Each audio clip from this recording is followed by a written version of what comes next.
देखिए buffer solution actual में क्या होता है, ऐसा सोल्यूशन जिसमें थोड़ा सा एसिड या बेस ऐड करें then pH is unaffected, pH change ही ना हो, तो such solution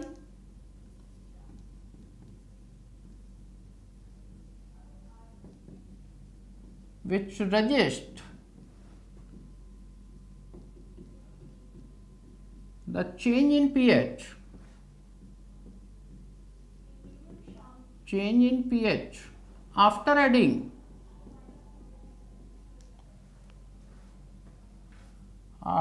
adding some acid or some base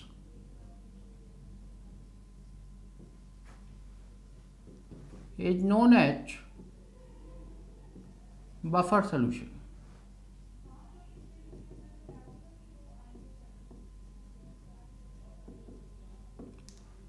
actual में it is of two types, एक होता है एसिडिक बफर सोल्यूशन और एक होता है बेसिक बफर सोल्यूशन। तो इसमें number first acidic buffer solution. Acidic buffer solution होता क्या है आपको पहचानना आना चाहिए। एसिडिक बफर सोल्यूशन मिक्सचर होता है weak acid and it salt with strong base, तो it is a mixture of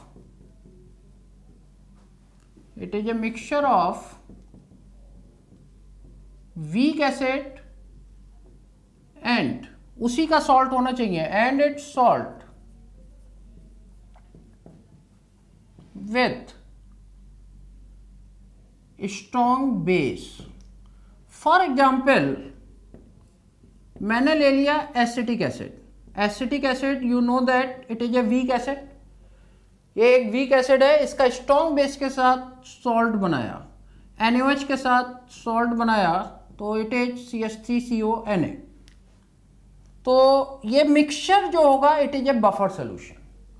और एग्जाम्पल ले सकते हैं, HCl ले लिया मैंने, it is a weak acid, plus KCl ले लिया, KOH के साथ बना दिया। थर्ड मैंने कार्बोनिक एसिड ले लिया, sodium bicarbonate, it is A buffer solution, ETC। अब देखिए क्वेश्चन ये उठता है कि इसकी पीएच कैसे अनअफेक्टेड रहती है बाई एडिंग सम एसिड और सम बेस। तो इसका एक मैकेनिज्म जरा आपको देखना पड़ेगा। अगर हम इसका मैकेनिज्म देखें,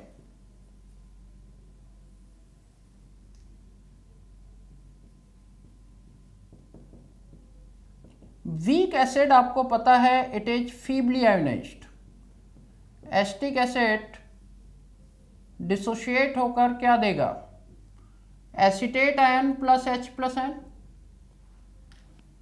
समझने की जरूरत है, ये वीक एसिड है, फीबली आयोनाइज्ड है, और जो सॉल्ट है सॉल्ट कंप्लीटली आयोनाइज होगा, CH3CONA, ये डिसोशिएट होकर क्या देगा, acetate ion plus Na plus ion.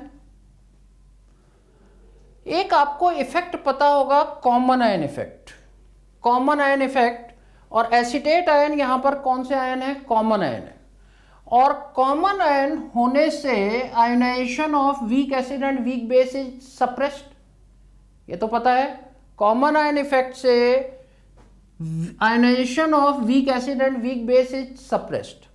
अब मैंने जैसे ही सोडियम एसीटेट डाला, एसीटेट आयन ने कॉमन आयन इफेक्ट डेवलप करा और इसका आयोनाइजेशन और कम हो गया, पहले से ही बहुत कम था और अब ये क्या हो गया, और कम हो गया।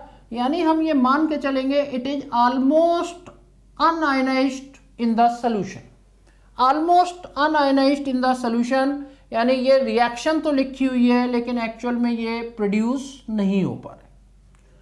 अब होता क्या है, कैसे ये थोड़ा सा एसिड और बेस डालने पर पीएच को चेंज नहीं करता है। देखिए पीएच कब चेंज नहीं होगी कि आपने H प्लस आयन डाले और वो किसी तरीके से गायब हो जाए, तो सोल्यूशन की पीएच क्या रहेगी, रिमेन सेम। आपने थोड़े से OH नेगेटिव आयन डाले, वो गायब हो गए, तो सोल्यूशन की पीएच क्या रहेगी, रिमेन अनचेंज्ड। होता क्या है कि अगर मैंने थोड़ा सा H प्लस आयन डाला, अब ये H प्लस आयन किससे जाके मिल जाएंगे? एसीटेट से, और मिलकर बना देंगे एसिटिक एसिड। तो ये H plus ion acetate ion से मिलकर एसिटिक एसिड में कन्वर्ट हो जा रहे हैं। सोल्यूशन से तो खत्म हो गए ना, सोल्यूशन से ये H प्लस आयन आपके गायब हो गए, और सोल्यूशन की पीएच क्या रहेगी? रिमेन सेम, और एसिडिटी एक्चुअल में यहां पर न्यूट्रलाइज हो रही है due to the formation of weak acid. अब एक बात का और ध्यान रखिए, सोल्यूशन में एक्चुअल में है क्या क्या? एसिटिक एसिड है, क्योंकि ये तो है नहीं, ये नहीं है, एसीटेट आयन है और सोडियम आयन। अब मैंने क्या करा, थोड़े से OH निगेटिव आयन डाले। OH निगेटिव आयन भी गायब होने चाहिए, तभी सोल्यूशन की पीएच क्या होगी? अनचेंज्ड, और सोल्यूशन कैसा बिहेव करेगा? बफर सोल्यूशन का। ये OH negative ion acetate ion से नहीं मिलते, ये OH negative ion acetate ion से नहीं मिलते हैं, क्योंकि निगेटिव निगेटिव से नहीं मिलेगा। अब क्वेश्चन है कि क्या ये Na+ से मिलेगा? तो आंसर है नहीं मिलेगा, क्योंकि NaOH एक स्ट्रॉन्ग बेस है, और स्ट्रॉन्ग बेस क्या हो जाते हैं? कंप्लीटली आयोनाइज हो जाते हैं। देखकर लग रहा है कि ये इससे मिल जाना चाहिए, लेकिन नहीं मिलेगा, क्योंकि NaOH क्या है? एक स्ट्रॉन्ग बेस है and it is completely ionize. अब इसके पास ऑप्शन बचता है कि ये किससे मिले? Acetic acid. तो होता क्या है, ये OH negative ion acetic acid से कंबाइन कर जाते हैं, कन्वर्ट हो जाते हैं, ये OH निगेटिव आयन यही वाले, और कन्वर्ट हो जाते हैं एसीटेट आयन प्लस वाटर में, और ये भी आपका न्यूट्रलाइजेशन हो गया due to the formation of water. तो जो भी आपने H प्लस आयन डाले वो खत्म हो गए, जो भी OH निगेटिव आयन डाले वो खत्म हो गए। Now solution becomes buffer. Buffer means कि एसिड और बेस डाला वो पीएच को अफेक्ट ना कर पाए, और पीएच तभी अफेक्टेड होगी जब H प्लस आयन और OH निगेटिव आयन का नंबर चेंज होगा। तो ये क्लियर हो गया कि H प्लस आयन भी गायब, OH निगेटिव आयन भी गायब। एक पॉइंट और दिमाग में रखो, कभी हो सकता है कि कोई क्वेश्चन आ जाए। अगर आप यहां पर ध्यान से देखेंगे तो acetate ion is the part of salt, और एसिटिक एसिड एसिड है। जितने भी आप H प्लस आयन डालेंगे तो एक्चुअल में पीएच तो चेंज नहीं हो रही है, लेकिन H प्लस आयन जितने भी डाल रहे हैं उतने एसीटेट आयन यानी सॉल्ट के नंबर कम हो रहे हैं और एसिड के नंबर इंक्रीज कर रहे हैं। और इसी तरीके से OH निगेटिव आयन जितने भी डालेंगे वो उतने ही एसिड को कम करेगा और उतने ही सॉल्ट को क्या करेगा? इंक्रीज करेगा, उतना ही नंबर उसका इंक्रीज कर जाएगा। तो ये अपने दिमाग में रखिए। तो मैकेनिज्म बहुत इंपॉर्टेंट है और ये चीजें भी आपको अपने दिमाग में रखनी पड़ेगी। अब देखिए जो सेकंड है, सेकंड भी इसी तरीके का है। Second is the basic buffer solution.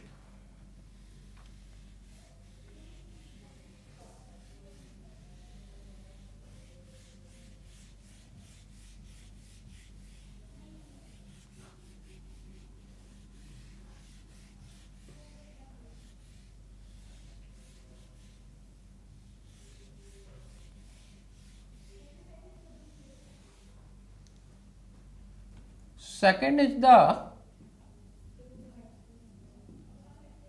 basic buffer solution.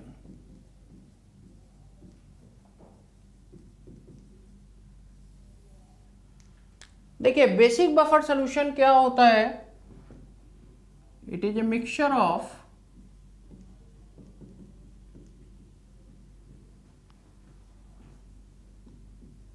Week base and इसी का सॉल्ट होना चाहिए and it salt with strong acid.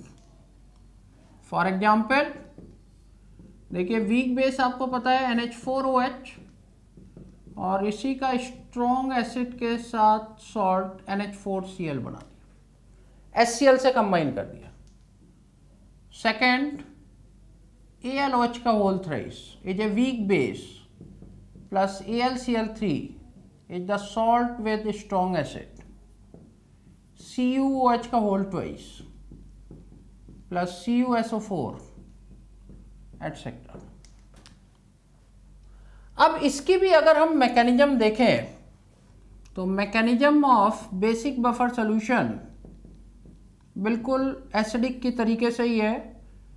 NH4OH पहला एग्जाम्पल ले लेते हैं। NH4OH एक वीक बेस है और ये डिसोशिएट होकर क्या देगा, ये डिसोशिएट होकर देगा ammonium ion and OH minus ion.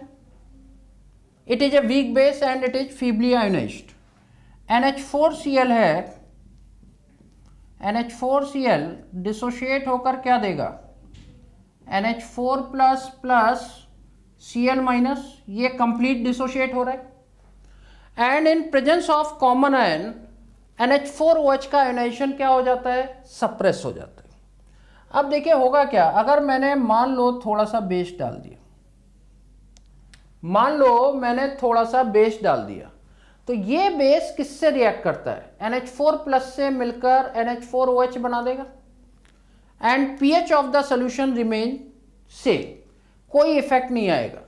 तो यहां पर आपको एक फिर दिमाग में रखना है कि है सोल्यूशन में क्या क्या, अमोनियम आयन है, ये नहीं होगा, ये पूरा डिसोशिएट हो गया, क्लोराइड आयन है और ये है, ये ऑलमोस्ट अनआयोनाइज्ड फॉर्म में प्रेजेंट है, इधर की चीजें नहीं है। तो यहां पर OH नेगेटिव आयन डालने पर ये NH4 प्लस से मिला और इसने क्या बना दिया, NH4OH and pH of solution remain unaltered. अब मान लीजिए मैंने थोड़ा सा H प्लस आयन डाला, अब H प्लस आयन क्या अमोनियम आयन से मिलेगा, तो आंसर होगा नहीं, प्लस प्लस से नहीं मिलेगा। क्या ये Cl माइनस से मिलेगा, देखकर लग रहा है मिल जाएगा, लेकिन आंसर होगा नहीं। क्यों नहीं, क्योंकि HCl is a strong acid और वो कंप्लीटली क्या हो जाता है, आयोनाइज हो जाता है। तो अब हमारे पास ऑप्शन बचता है NH4OH और एक्चुअल में ये H प्लस आयन मिल जाता है NH4OH से एंड इट फॉर्म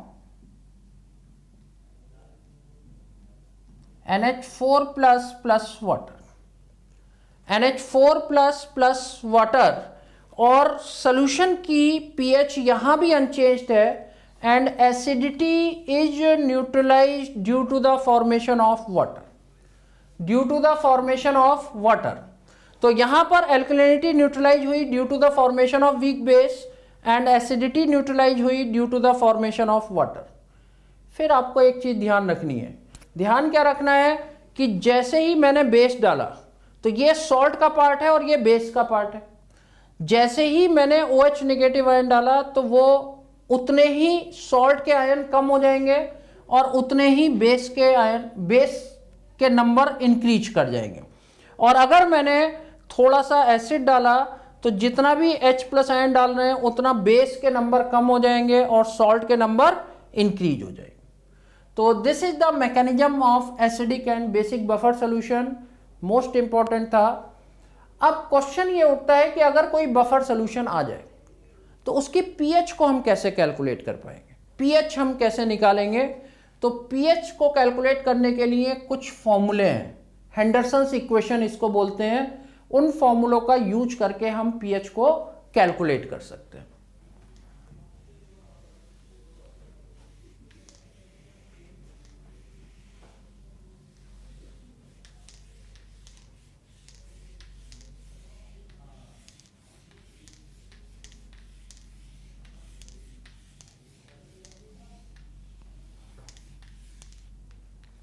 देखिए इसके फॉर्मूले हैं Henderson's equation,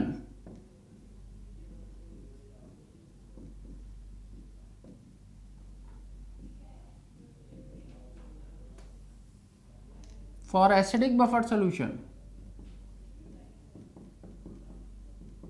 acidic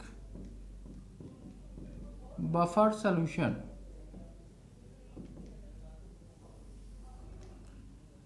pH is equal to होता है pK plus log salt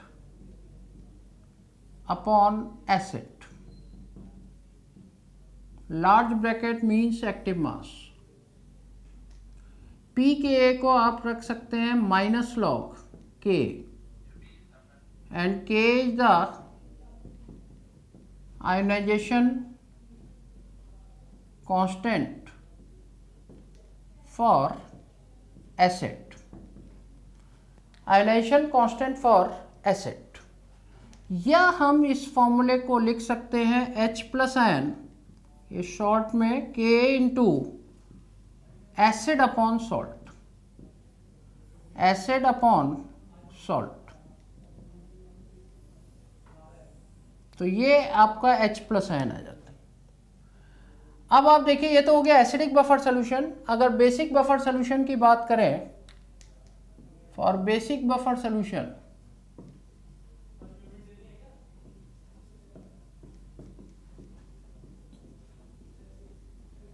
basic buffer solution, pOH यहां पर कैलकुलेट होता है, pOH is equal to pKb plus log salt upon base.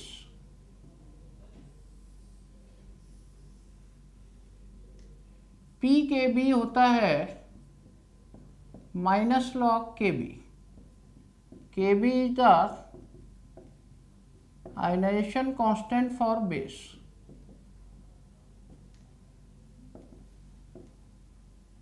Ionization constant for base, लेकिन ये ध्यान रखना कि यहां तो पीएच कैलकुलेट हुई है, लेकिन यहां पर क्या कैलकुलेट हो रही है, पीओएच। या इसी को हम लिख सकते हैं और OH negative ion is equal to KB into base upon salt, base upon salt, ये हो गया। अब देखिए यहां पर कुछ चीजें ध्यान रखनी है।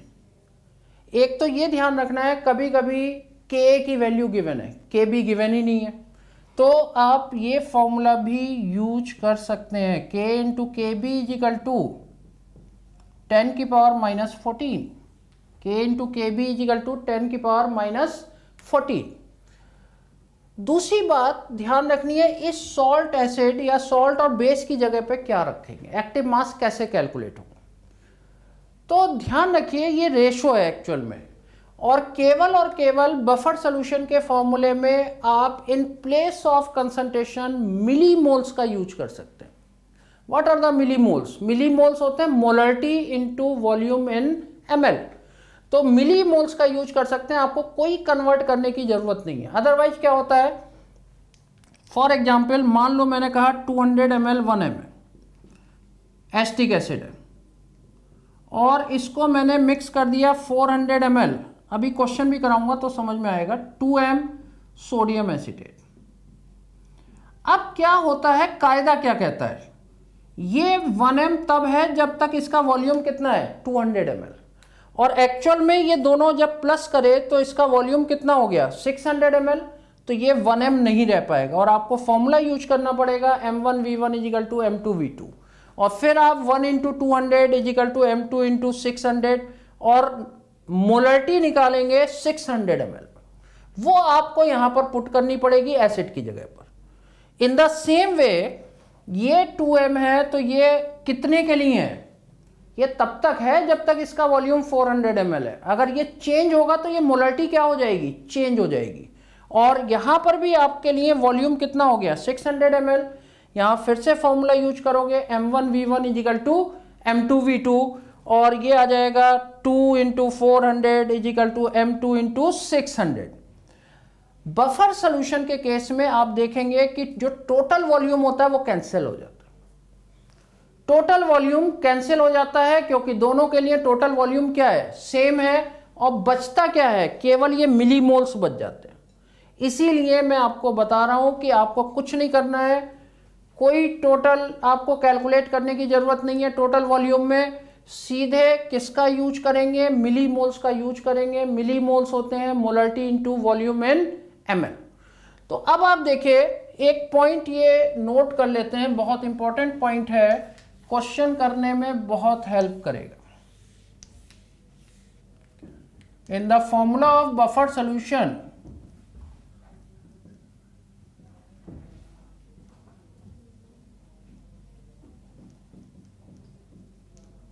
Buffer solution in the place of concentration, we can use millimoles, molarity into volume and ml। तो इस पॉइंट को ध्यान रखिए। अब देखिए एक क्वेश्चन लिख लेते हैं तो ये क्लियर हो जाएगा कि कैसे हमें यूज करना है।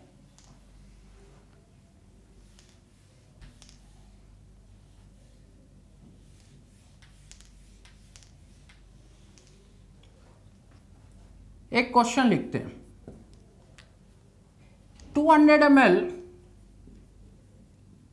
1m acetic acid is mixed with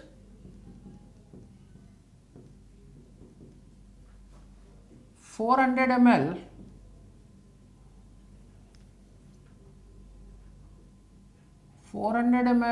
2m sodium acetate।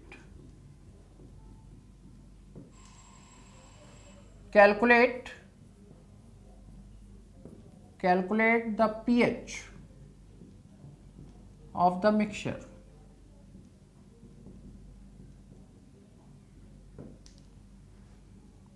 K of acetic acid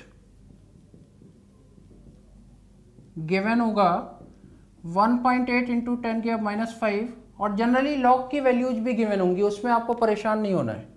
जैसे यहाँ मैं log लिख देता हूँ, log 1.8 इज इक्वल टू 0.25 और बेसिक वैल्यूज ध्यान रखिए, log 2 0.301, log 3 0.477 एंड log 5 0.699। अब देखिए मुझे इसे क्वेश्चन को सॉल्व करना है। तो एसिडिक बफर सोल्यूशन है, acetic acid and sodium acetate का pH is equal to -log Ka plus log salt upon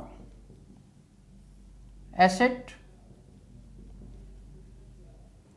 और इसको मैंने पुट कर दिया log Ka 1.8 into 10⁻⁵ plus log salt upon acid. अब सॉल्ट और एसिड की जगह पर मैंने क्या बताया कि आप यूज करिए मिलीमोल्स, आपको कोई कन्वर्ट करने की जरूरत नहीं है। तो सॉल्ट की जगह पे आप रख देंगे 400 इंटू 2 और इसकी जगह पे रख देंगे 200 इंटू 1। ये पूरा सॉल्व होके ये 0.25 ये आ जाएगा 4.75 प्लस ये आपका 2020 साफ 2 से 2 log 4 अप्रॉक्स 0.6 होता है, 0.602 होता है, अप्रॉक्स 0.6 होता है। तो दिस इज 0.6 और ये हमारे पास pH आ जाएगी 5.35 इज द आंसर। तो इस तरीके से बफर सॉल्यूशन के क्वेश्चन बहुत आराम से आप लोग कर सकते हैं। अब इसमें जो नेक्स्ट टॉपिक है सॉल्ट हाइड्रोलिसिस।